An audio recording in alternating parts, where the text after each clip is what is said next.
The Seoul skyline glittered beneath Min Jae-hyun's corner office windows, each light representing another million in his empire. As CEO of Hansung Corporation, he commanded respect through fear and precision. His tailored suit hung perfectly on his lean frame, every detail calculated to project power. At 32, he had built an impenetrable fortress around his heart, believing emotions were weaknesses that lesser men indulged. The emergency sirens below barely registered in his consciousness as he reviewed quarterly reports. Numbers were predictable, unlike people. His assistant knocked softly before entering with evening tea, a ritual that marked another successful day of corporate dominance. The city's chaos felt distant from his climate-controlled sanctuary. "Sir, there's a fire at the residential complex across the street," his assistant mentioned casually, setting down the porcelain cup. Jae-hyun glanced up briefly, his dark eyes reflecting the amber liquid. Fires happened. People dealt with them. It wasn't his concern unless it affected his investments. He returned to his documents, dismissing the outside world with practiced indifference. But something made him pause.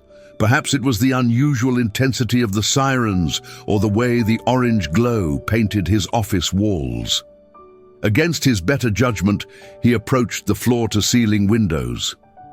Below, firefighters moved with choreographed urgency, their yellow helmets bobbing through smoke like determined spirits. One figure caught his attention, smaller than the others, moving with fierce determination toward the building's entrance. Even from his elevated position, he could sense the courage radiating from this person. Something stirred in his chest, an unfamiliar flutter he quickly suppressed.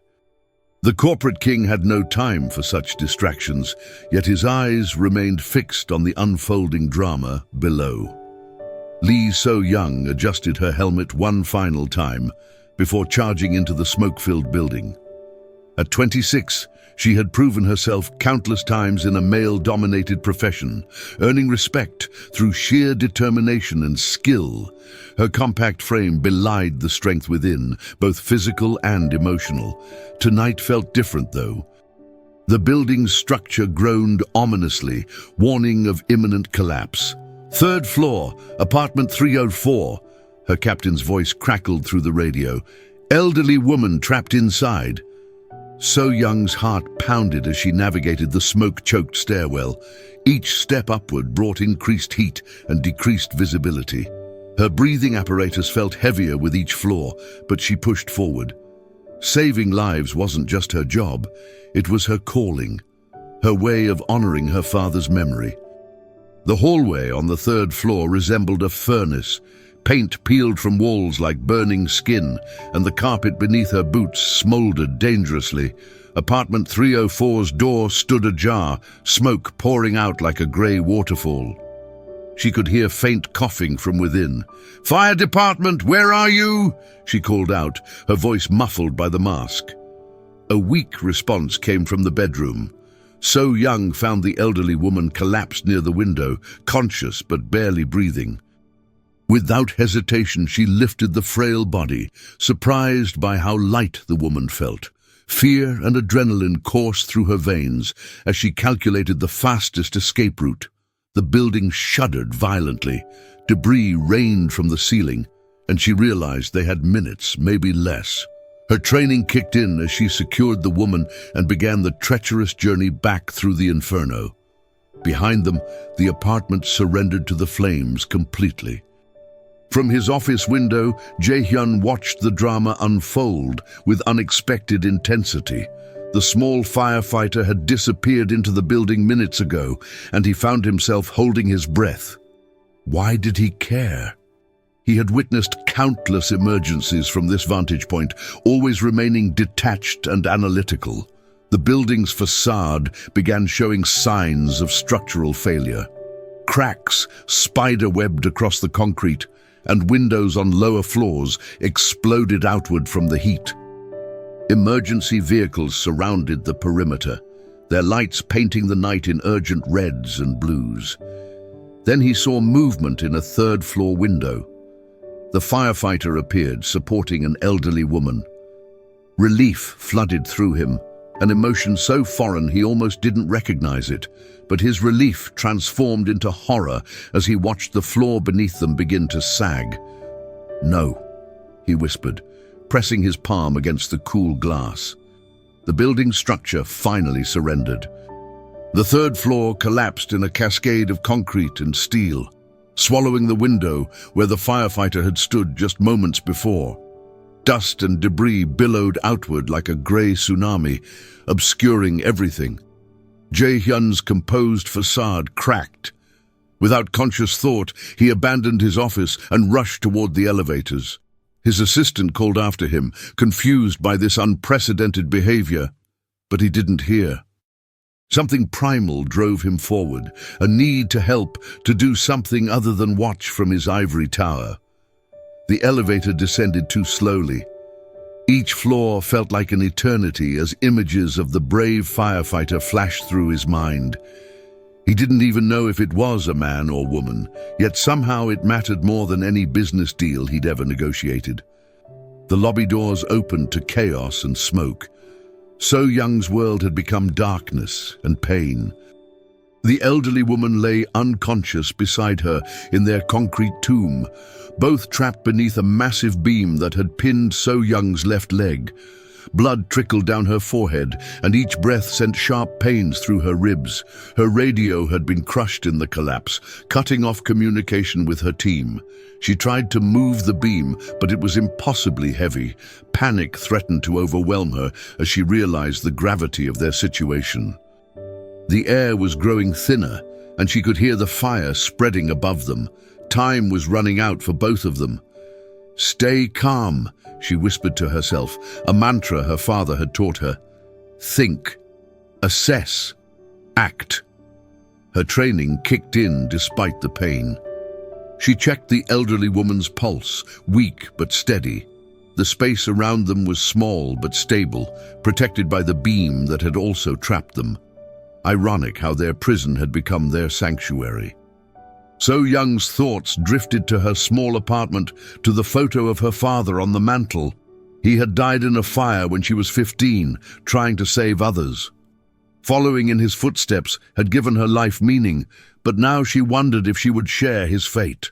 The sound of voices filtered through the debris, her fellow firefighters searching for survivors. She tried to call out, but her voice was barely a whisper. Her strength was fading, and consciousness flickered like a dying flame. Above the rubble, she could hear the organized chaos of rescue operations. Someone was looking for her. Someone cared enough to dig through tons of concrete and steel. She just had to hold on a little longer. Jae-hyun had never felt so helpless in his life. The fire chief had tried to keep him back, but something in his eyes must have conveyed his desperation because they allowed him to stay at the perimeter. He watched the rescue teams work with methodical precision, moving debris piece by piece. "We've got survivors in Sector 3, a voice called out through the radio static. His heart leaped, but the fire chief's expression remained grim. "It's going to take hours to reach them safely. The structure is too unstable for heavy equipment." Hours they might not have. Jae-hyun studied the rubble pile, his analytical mind automatically calculating angles and stress points. His engineering degree from MIT, gathering dust behind his business acumen, suddenly felt relevant again. "What if you approached from the east side?" he suggested quietly to the chief. "The support beam there looks intact, and you could create a tunnel rather than lifting from above." The chief looked at him with surprise. "You have construction experience." "Structural engineering originally, before I went into business." For the first time in years, Jae-hyun's wealth felt inadequate. All his money, all his power couldn't move concrete faster or make time stand still. But his knowledge might help, and that realization sparked something long dormant in his chest. He rolled up his sleeves, his expensive suit forgotten. "Tell me what you need." The rescue team leader hesitated, then nodded. "We need someone small enough to crawl through the initial opening, someone who can assess the situation and guide our efforts." Jae-hyun looked at the narrow gap they had created in the debris.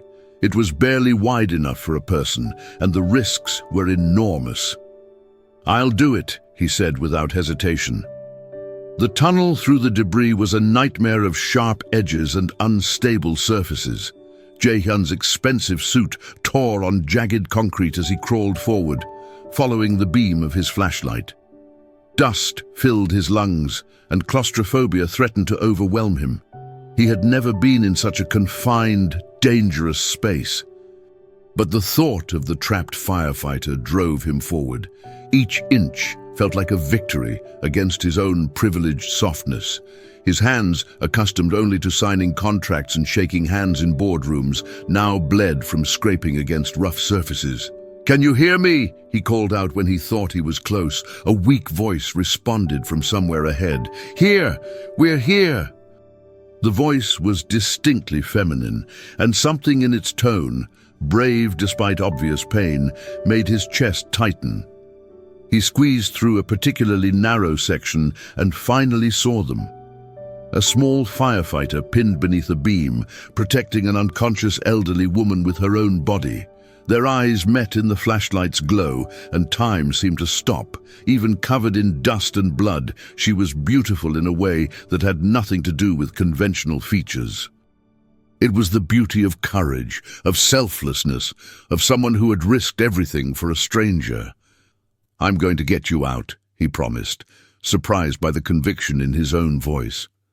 She tried to smile, wincing with pain. The woman, help her first. Even trapped and injured, her first concern was for someone else. Jae-hyun felt something crack inside his carefully constructed emotional walls. This woman was everything he wasn't. Brave, selfless, genuinely good. "We're getting both of you out," he said firmly, already planning their rescue. Working in the cramped space, Jae-hyun coordinated with the rescue team above through his radio. His engineering knowledge proved invaluable as he assessed the structural integrity of their makeshift cave. The beam pinning So-young's leg was part of a complex web of debris that couldn't be moved without careful planning. "We need hydraulic jacks positioned here and here," he radioed, marking positions with glow sticks. "And medical personnel standing by. The firefighter has significant injuries." So-young watched him work with growing amazement. This man, clearly wealthy from his clothes and manner of speaking, was risking his life for strangers. His hands, soft from a life of privilege, now worked alongside the rescue team with surprising competence. "What's your name?" she asked weakly. "Jae-hyun." "Min Jae-hyun." He looked at her with concern. "And you?" "Lee So-young." She coughed, tasting blood. "You don't have to stay down here. It's dangerous." "I'm not leaving you." The certainty in his voice surprised them both. The rescue operation took 3 hours. Jae-hyun stayed with them the entire time, monitoring So-young's condition and keeping her conscious through conversation. He learned about her father, her dedication to firefighting, her small apartment with its view of the Han River. When the beam was finally lifted and medical personnel reached them, So-young was barely conscious. As they loaded her onto a stretcher, her hand briefly touched his. "Thank you," she whispered. Jae-hyun watched the ambulance disappear into the Seoul night, its red lights fading like dying embers. Something fundamental had shifted inside him during those hours underground. The corporate king had discovered something more valuable than any acquisition, a reason to care about someone other than himself. He would find her again. Seoul National University Hospital's VIP wing had never seen someone quite like Min Jae-hyun. Still covered in dust and debris, his torn suit a testament to his underground ordeal, he cut an unusual figure among the sterile corridors. His assistant had arrived with fresh clothes, but he ignored them, focused entirely on finding information about So-young's condition.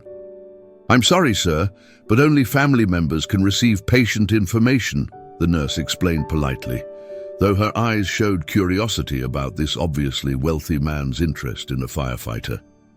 Jae-hyun's usual response would have been to use his influence to make calls that would open any door. Instead, he simply nodded and took a seat in the waiting area. For the first time in years, his money and power felt irrelevant.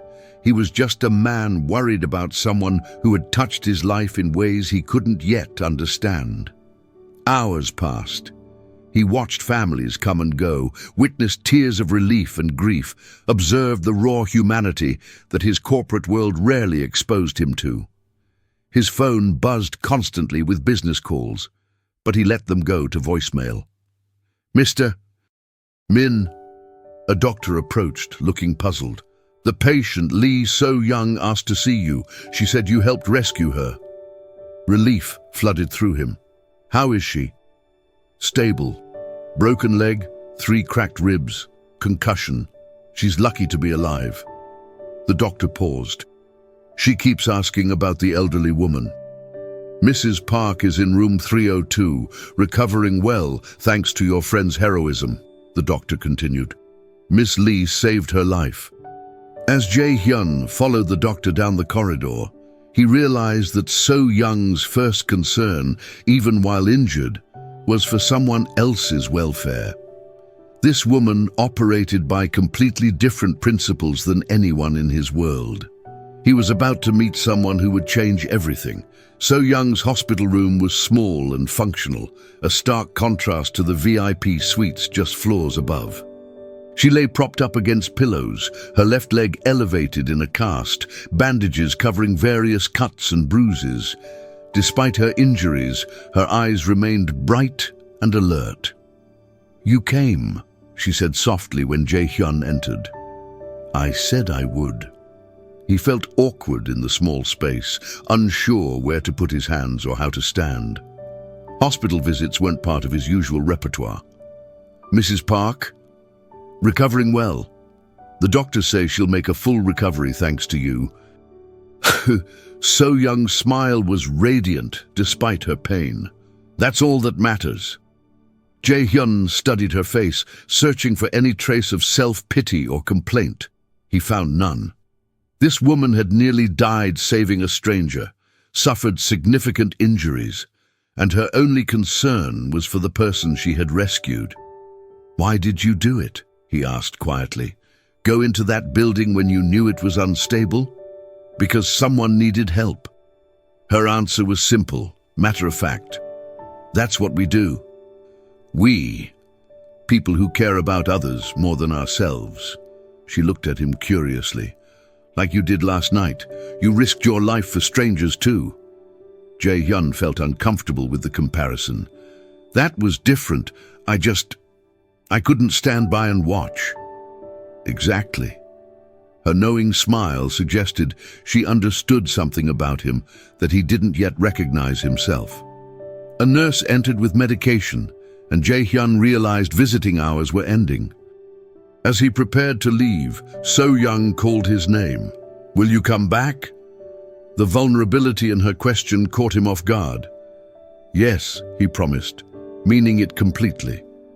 Jae-hyun's daily routine had been disrupted completely. Instead of morning meetings, he found himself at the hospital with coffee and pastries from Seoul's finest bakery. Instead of power lunches, he spent afternoons talking with So-young about everything and nothing. Their conversations revealed the vast differences in their worlds. She lived in a tiny apartment, saved every one to help support her widowed mother, and found joy in simple things like street food and sunset walks along the river. He owned multiple properties, spent more on a single dinner than she made in a month, and had forgotten how to find pleasure in anything beyond business success. "Don't you get lonely?" she asked one afternoon, her directness catching him off guard. "I don't have time for loneliness." The automatic response felt hollow, even as he said it. "That's not the same thing." Her gentle insight cut through his defenses like a blade. So-young's fellow firefighters began visiting, bringing the station's boisterous energy into the quiet hospital room. They treated Jae-hyun with polite curiosity, clearly wondering what a man in expensive suits was doing, visiting their colleague daily. So young has that effect on people, Captain Kim explained one day when they met in the hallway. She makes you want to be better than you are. Jae-hyun understood exactly what he meant.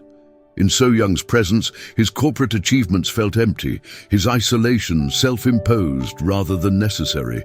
She was showing him a different way to live, one based on connection rather than conquest.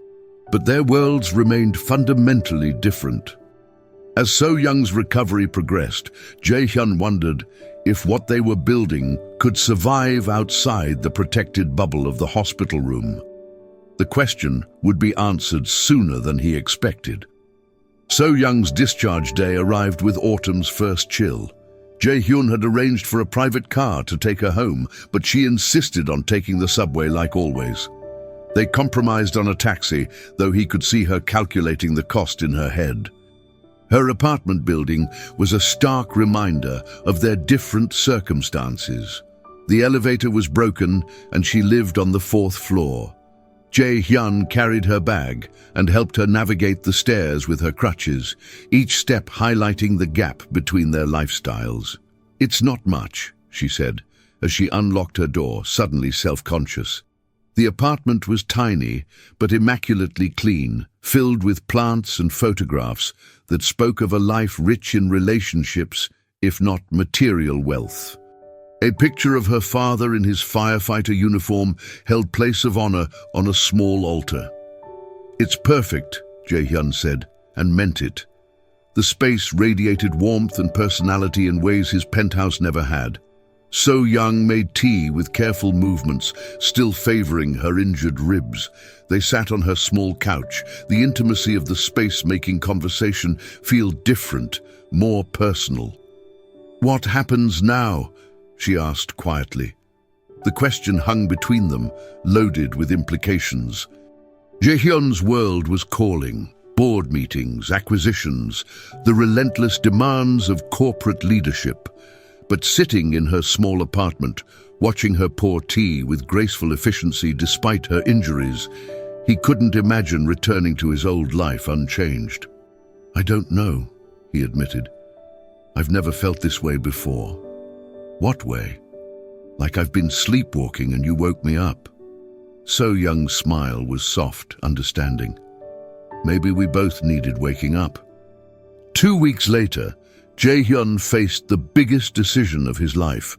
The Hansung Corporation Board had called an emergency meeting, concerned about their CEO's recent behavior.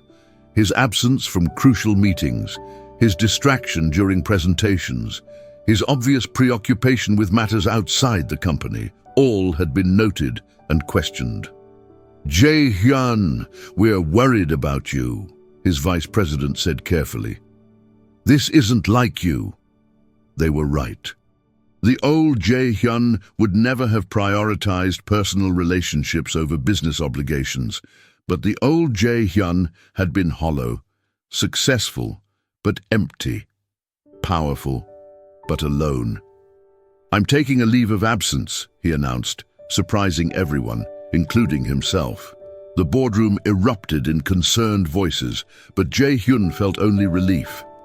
For the first time in years, he was making a decision based on what felt right, rather than what looked profitable. That evening, he found So Young at the fire station, back on light duty despite her doctor's recommendations. She was organizing equipment with methodical precision, her movements still careful but determined. "You came back too soon," he observed. "People need help. I can't do that from my apartment." She looked at him curiously. "Shouldn't you be in some important meeting?" "I took a leave of absence." So Young's hands stilled on the equipment she was organizing. "Why?" "Because I realized something.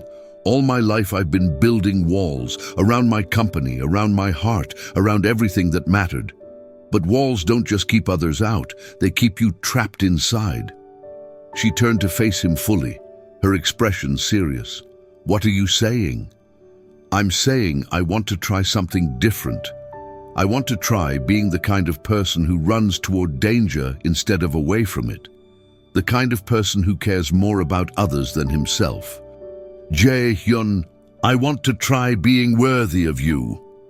6 months later, Seoul looked different through Jae-hyun's eyes. He had returned to Hansung Corporation, but with new priorities and perspectives. The company now funded a foundation supporting first responders and their families. His penthouse remained, but he spent most evenings in So-young's small apartment, learning to find joy in simple pleasures. So-young had returned to full duty, her legs stronger than before. She still ran toward danger when others ran away, but now she had someone waiting for her to come home safely. The knowledge that someone cared about her return added a new dimension to her courage. They had learned to navigate their different worlds, finding bridges between wealth and service, power and humility. Jae-hyun discovered that true strength came not from dominating others, but from lifting them up. So-young learned that accepting help didn't diminish her independence, but enhanced her ability to help others. "Do you ever regret it?" she asked one evening as they walked along the Han River, the city lights reflecting on the water like fallen stars. "Regret what?" "Changing your life so completely, giving up the simplicity of only caring about yourself." Jae-hyun stopped walking and turned to face her. "The only thing I regret is how long it took me to find you." He pulled a small box from his pocket and So-young's breath caught. "I know we're from different worlds, but you've shown me that love builds bridges across any gap." "Jae-hyun, marry me, So-young. Let me spend the rest of my life learning to be as brave as you are." Through tears of joy, she whispered yes, and the corporate king finally found his queen, not in a boardroom or a palace, but in the heart of a woman who had taught him that the greatest wealth was love freely given.